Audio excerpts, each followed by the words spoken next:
We are just over 1 month away from the midterm elections, and already it's seeming very, very bad for Democrats. Nancy Pelosi took the stage at the Global Citizens Festival in New York, New York, and she was booed.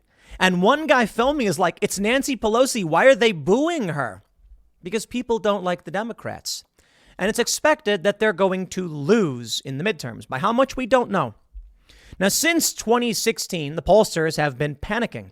Their polls were way off. And since then, they've repeatedly put out these warnings right before elections of, we may get it wrong. We're not rocket scientists. We could get the math wrong. They're doing it again.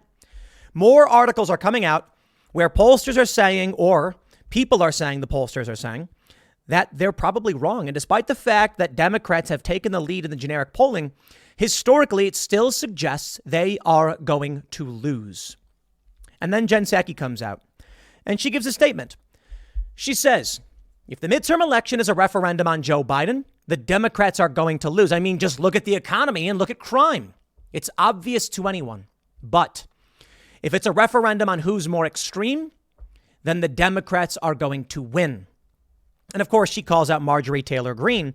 And this explains exactly why Democrats are leaning so heavily into demonizing the right. Like when Joe Biden came out a couple weeks ago and called Republicans extremists, or he said the MAGA Republicans are extremists. And he said, not the majority of Republicans, but these MAGA Republican extremists. And then a couple weeks later, a guy gets an SUV and then runs over a kid. And he says that kid was a Republican extremist.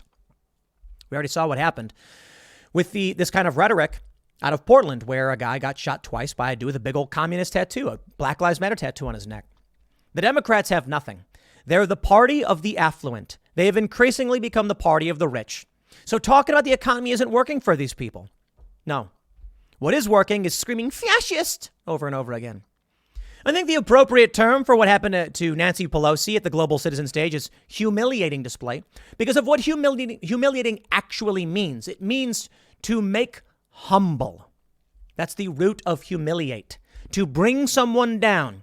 Knock them down a peg or two, huh? She gets up on stage and everybody says, boo to you. And that means something. It means even in New York, they are sick of the Democrat establishment. Now, why for the life of me they keep voting for it, I don't know, but that's why they're leaning into the extremism talk. By all means, boo Nancy Pelosi. But if you think Trump is worse, you're going to vote for her, right? I mean, in San Francisco. But people in New York don't like her. So I'm not entirely sure. I think we're now seeing stories that show the Democrats actually are the more extreme faction. Case in point, we've got the New York Post saying Democrats need to stop encouraging violence because of what just happened in North Dakota with this man killing this kid. You also have the New York Times coming out and saying, yeah, actually, children are getting sex change surgeries. I think regular people are seeing that and they're saying, no, thank you. And then over in Italy, what do we have?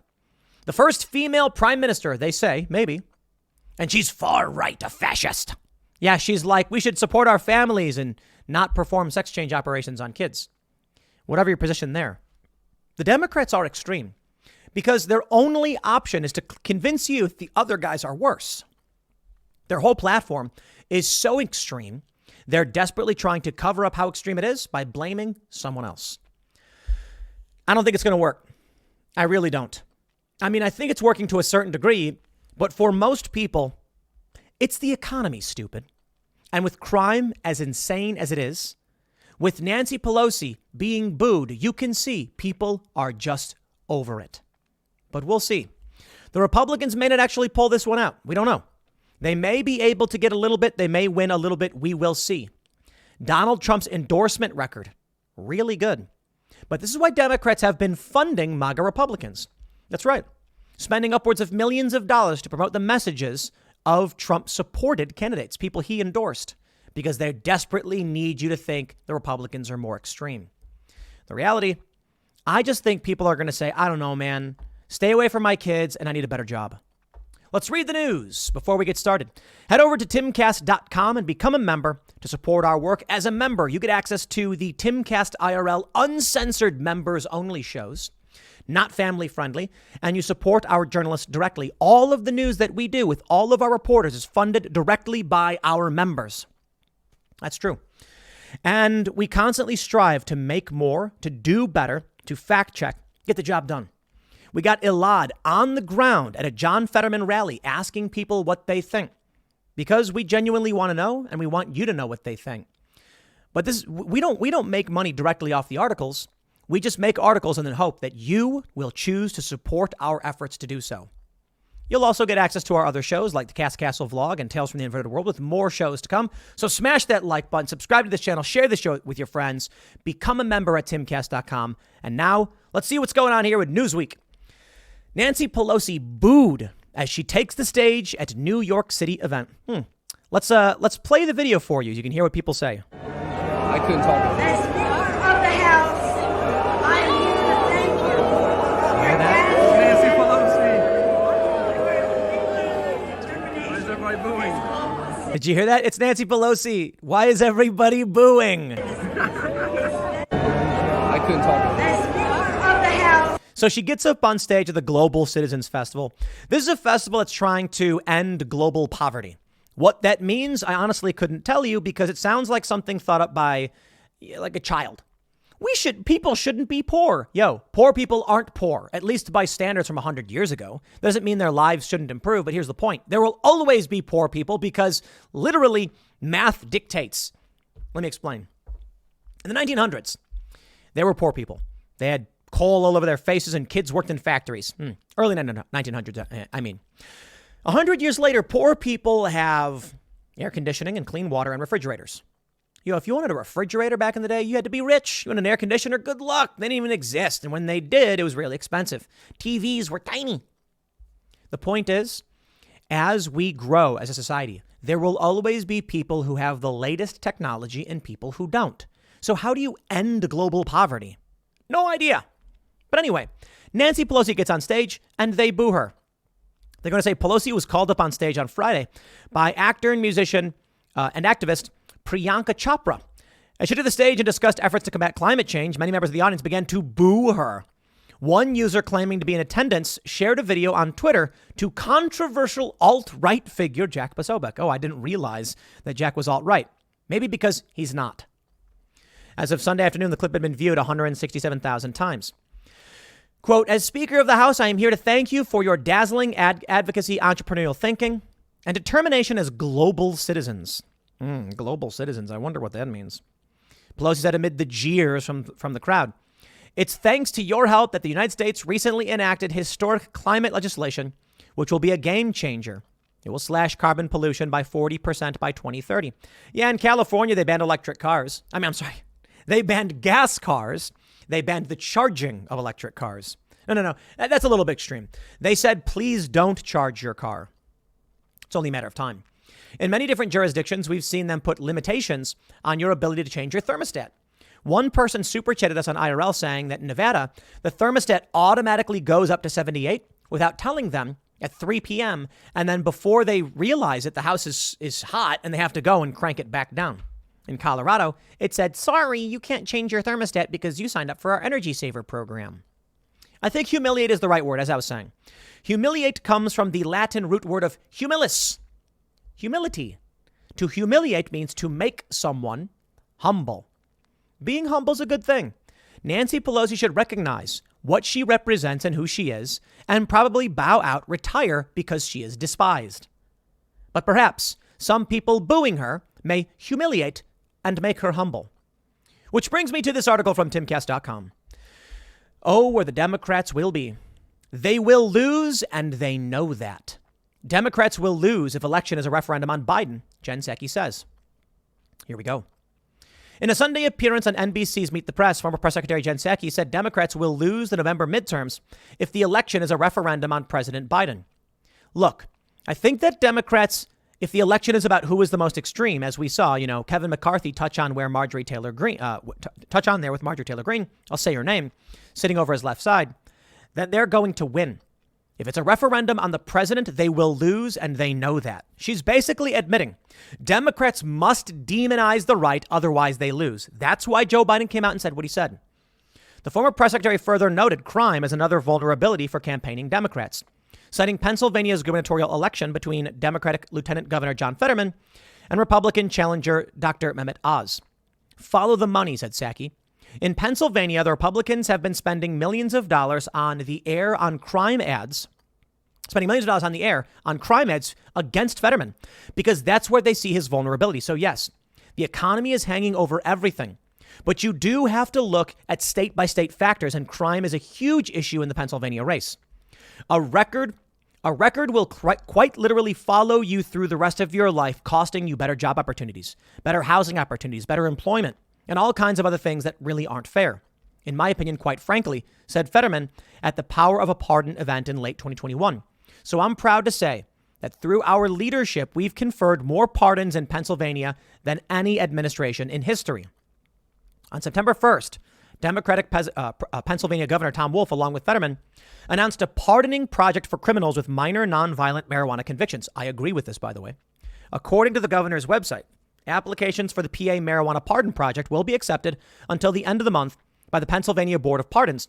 Applicants accepted by the project will be required to seek expungement through courts if a pardon is granted. Quote, I am committed to doing everything in my power to support Pennsylvanians who have been adversely affected by a minor marijuana offense on their record. This pardon project has the potential to open the door for thousands of Pennsylvanians, the college grad looking to start their career, the grandparent who's been waiting to chaperone a field trip, or the Pennsylvanian who's been told no for much needed assistance. Now's your chance. I think this is a good thing. What they should do is make sure that anybody who gets pardoned did not plead down from violent charges. Now, there's a challenge there. Let's say you were arrested on a marijuana charge. They overcharged you to try and get you to plead down. Now what? You're not eligible? There's challenges. There should be a review process, and nonviolent offenders should be pardoned for this, in my opinion. Nobody should be turned down for a job, housing, or volunteering at your child's school because of some old nonviolent weed charge, especially given that most of us don't even think this should be illegal. Agreed. But not particularly relevant to the big picture. The big picture here is the Democrats know they're going to lose the election unless they paint the right as extreme. Well, my friends, I think the left is extreme. I think they are. Here's Twitter user Ellen Barkin, a Bronx girl. I think she's some entertainment person. She said, the news out of Italy is frightening. It really is 1933, except this time we are Germany. For F's sake. Wait, what? We're Germany? Hold on. Who is this? Where do you live in Italy? Okay, she says Bronx girl, so I don't think she lives in Italy. Michael Malice chimes in with we. There is no issue that affluent white women won't make about themselves. We? Yo, that's Italy, dude. Not us. But this is an example of how extreme they are. The media keeps coming out and claiming that fascism is on the rise because it's Italy, and now they can finally use the word, as Italy is where fascism was originating. But no, this far-right politician is basically like a moderate. That's it. But these people have lost their minds because they're extremists. Here's where we are right now. From Politico. Pollsters fear they're blowing it again in 2022. Oh, you think? Democrats seem to be doing better than expected with voters, but if the polls are wrong, they could be disappointed in November again. I think they will be. Here's what I think. Simultaneously, the Democrats will do better than people expect because they expect them to do bad, despite the fact that the polls say they'll do well. So they'll probably end up somewhere where the polls are, but a little bit worse. I guess what I'm trying to say is everybody sees the bad polling and they're going to go, aha, Democrats are going to lose because polling is wrong. The Democrats will do bad, but they'll do a little bit better than as bad as people think. You know what I mean? Like it won't be as bad as people think. Politico says pollsters know they have a problem, but they aren't sure how to fix it. They aren't sure they fixed it in time for the November election. Funny, I remember the exact same thing being said in 2020. Since Donald Trump's unexpected 2016 victory, pre-election polls have consistently understated support for Republican candidates compared to the votes ultimately cast.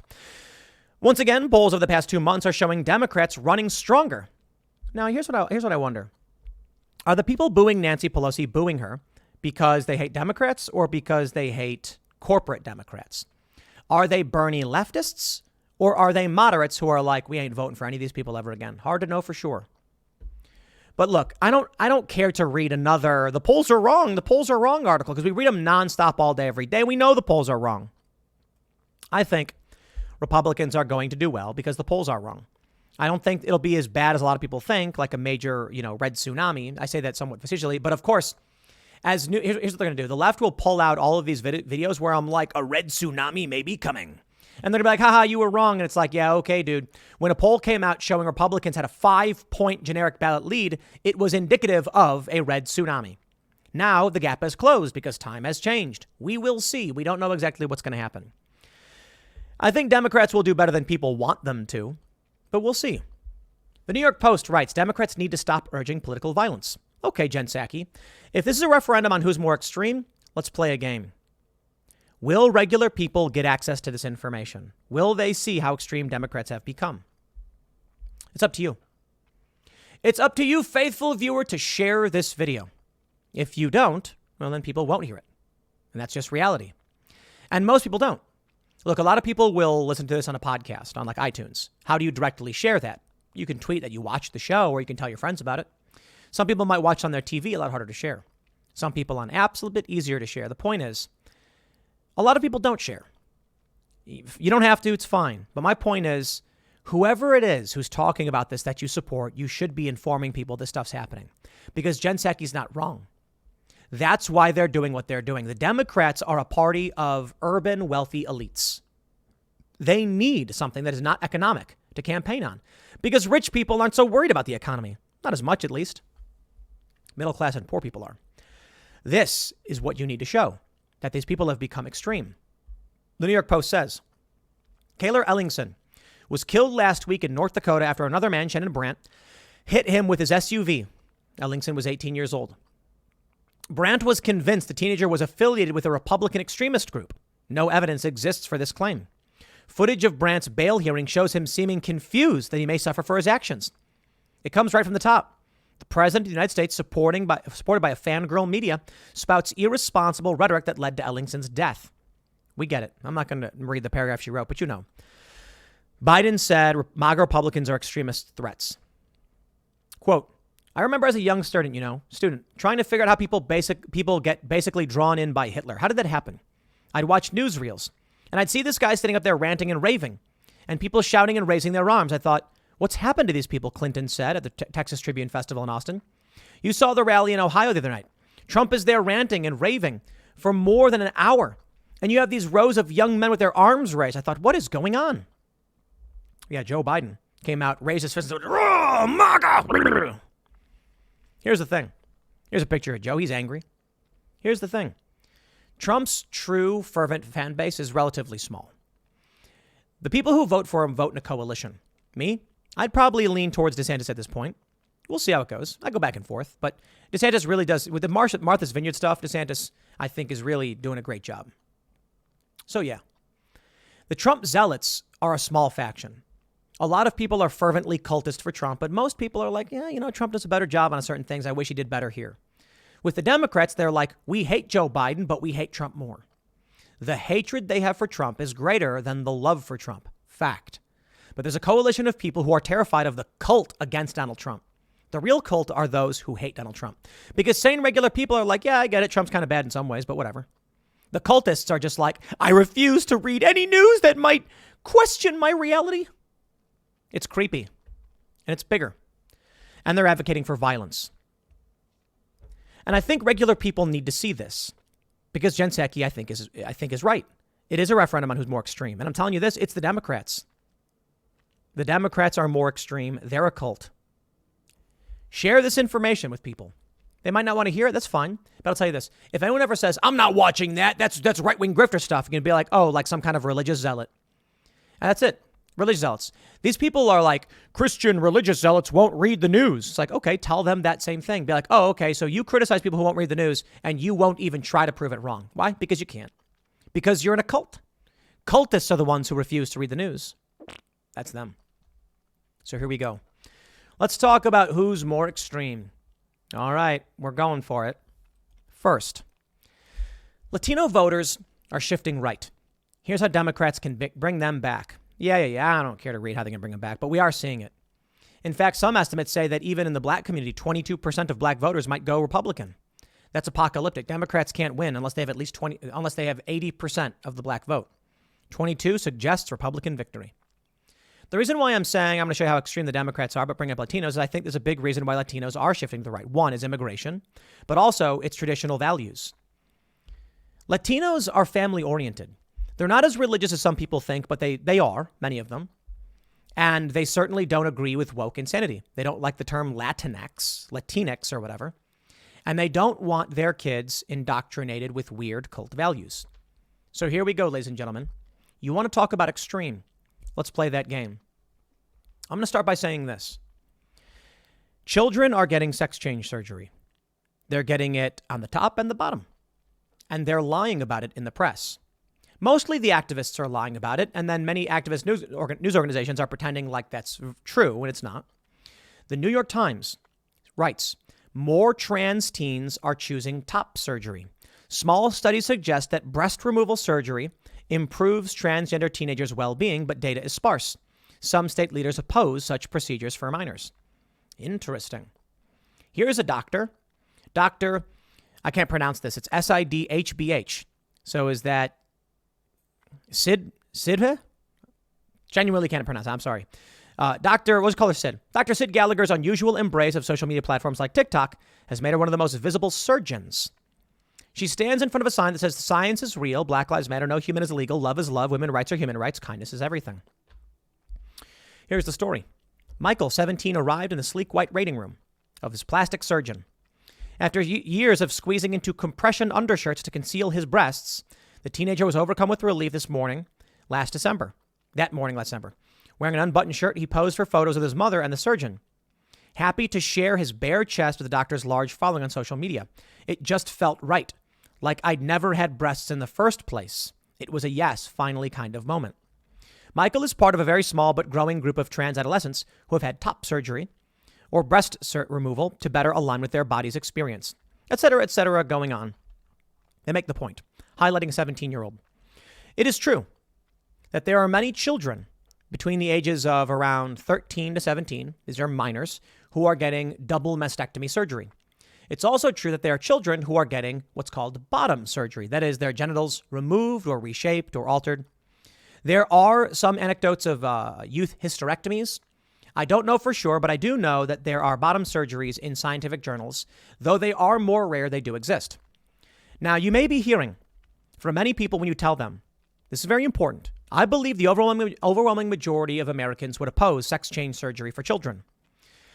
Here's what they've done. They started by saying it's not happening. Now they're saying some of it is happening, but it's a good thing. But no one's getting genital surgery. Soon they'll say that's a good thing. The first thing I heard when I told people this, that Democrats are advocating for this, is no, they aren't, and it's not happening. Here's the New York Times telling you that it is. But more importantly, there's one simple response. Jazz Jennings. That's it. If you go to someone and say, look, the economy is really bad. I'm willing to give Republicans a chance on this one. But when it comes to social issues, I just don't think children, minors, should be getting sex change surgery. And if someone says it's not happening, you say, what do you mean? Jazz Jennings has a TV show. It's like on season 7. Jazz Jennings received sex change surgery as a minor. Fact. Not as a 12-year-old, as a 17-year-old, but still as a minor. And be reasonable. I'm not saying Jazz was 12, but Jazz was given an implant to block puberty, causing surgical complications. So I just kind of think that's just not appropriate. Jazz was 3 years old when it was determined that Jazz was trans. I'm not convinced 3-year-olds understand these concepts. Studies show that around 65 to 90%, I believe those are the numbers, of trans youth desist, ultimately saying, you know what, I do align with my biological sex. I don't know, and I'm not a doctor. I'm not here to disparage individuals or I wish them only the best, and I hope we can find a solution to help them. My issue is, in Scandinavian countries, they've ruled out these procedures, saying it doesn't work or they view it as wrong. And thus, I think we should follow the science. Instead, we're not getting it. And why? I don't know. Political tribalism? Extremism? Well, the New York Times says it is happening. I give you this tweet from Colin Wright. He says, before, and links to a tweet from Alejandra Caraballo, a trans woman. Alejandro Caraballo says, no one is performing surgeries on children. That's a complete lie. WPATH advises against surgeries under 18. Your entire presumption is that trans kids shouldn't exist because they are confused. Trans people are not confused. We know exactly who we are. Now, so actually, let me do this. That first tweet is from March 9th. Interestingly, my birthday. Colin Wright then posts a tweet from today, only a few hours ago, where the same individual says, both sidesism like this is just insane. No one is claiming top surgeries don't happen. We are saying genital surgeries don't happen with minors.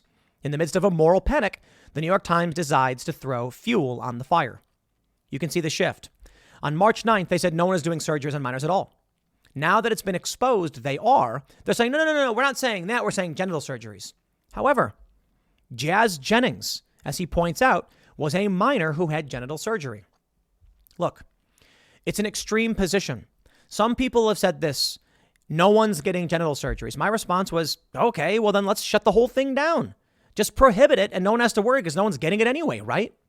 Uh-oh. Crickets. This is an extreme position. The Democrats supporting child sex change surgery is an extreme position. So if the Democrats want to campaign on extremism, I counter with this. If the Democrats are lying about giving sex change surgery to children, I think they're the more extreme ones and we can prove it. In this tweet, Azine Goreshi, who wrote it, says, I wrote about transgender adolescents getting top surgery, how frequently it's really happening, why, and what the risks may be. A big reason I wrote this story is because there are few honest conversations about surgery for trans adolescents happening right now. Conservatives fixate on genital mutilation. On the left, activists have claimed surgeries don't happen. Top surgery does. Okay. Jazz Jennings. This is a story from June 29th, 2018. After gender confirmation surgery, Jazz Jennings says she feels great. She quite literally said that she now has female parts. They go on to mention Jazz was 17, a minor. Jazz received hormonal medication inducing medical sex change at a very young age. As a minor. That's it. I mean, that's just the truth. I'm not here to make a moral statement about it one way or another. I'm reporting the news right here. Jazz was 17 years old. Now, if you want to argue that 17-year-olds are not the same as 12-year-olds, by all means, I accept it, but legally they are a minor. If you want to argue that 17-year-olds should be in a special class because they're basically adults and all that stuff, it's like, well, you're still advocating then for a minor to receive a sex change operation. I disagree with this. I think adults, people who are 18, can make decisions about their own lives and bodies if they so choose, however they want to do it. But Jazz was a minor.